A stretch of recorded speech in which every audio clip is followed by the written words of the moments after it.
Okay, well, obvious first question is, what are your memories of the original Lion King? Well, I guess I loved it. That's my first sort of thing. I was kind of blown away by it. I always think of myself as being younger when I watched it, like 5, but I was 17, so, but I think it just made me feel like I was 5, like the storytelling, the music, all of the characters, actually. It's one of those rare films, I think, where there's not a moment where you're not engaged with one of the, with all of the characters that you're coming across. It's like every single moment of the film is rewarding. And so, I just remember it being kind of brilliant.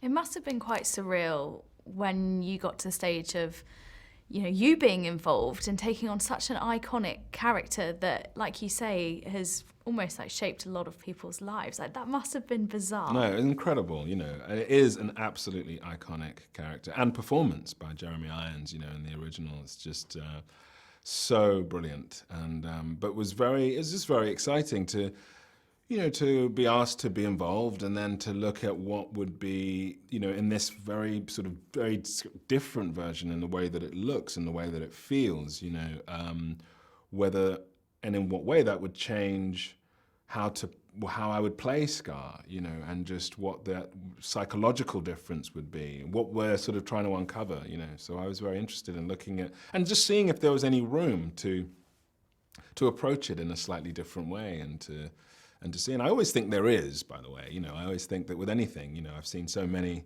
versions of Hamlet or whatever, that you feel like there's always sort of room, no matter how good something is, in one iteration, there's always room to kind of explore and see if there's anything else. And I think that's a great part.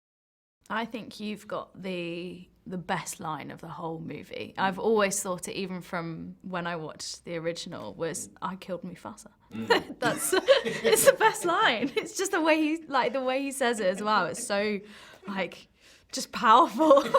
I don't know, maybe it's just me that thinks that's... It's just very direct. It's like, What's it like for you when you're in that studio and you're kind of imagining, what it's going to be animated like and what it's going to look like, and you have to say those words? Yeah, no, the process took about a year. So, I would start off and I would see sketches and drawings, and then I'd come back a few months later and there'd be sort of animations, but sketched animations, sort of moving sketched animations, and then I'd come back and there would be, rendered characters, and then, by the end of the process, it started to look like, showing videos of what it was going to look like. But in every step of that, I could go back and adjust things and do different things slightly differently, and the animators would be working on that basis as well, and so it all felt kind of organic, and all of it was sort of happening simultaneously. So it wasn't a question of just purely imagining what was going to be achieved ultimately.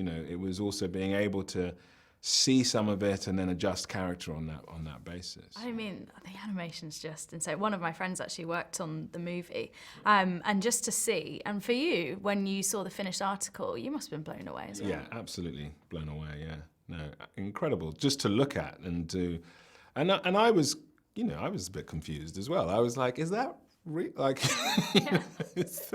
you really do find yourself questioning whether it's, they went out and got... Yeah, amazing. That lion hit his mark. He's a great actor. That's pretty good. Yeah. I've got to ask as well, I think Brits, they're known for making good villains, and there's that Jaguar advert, isn't there, that, it's good to be bad, and how the British accent, do you think that Brits are the ultimate villain? Well, I think there's something about the vocal quality that's quite, sort of that mellifluous sort of vocal quality that's quite nice, because it can be quite sly as well and all of those things. So I think that's probably why.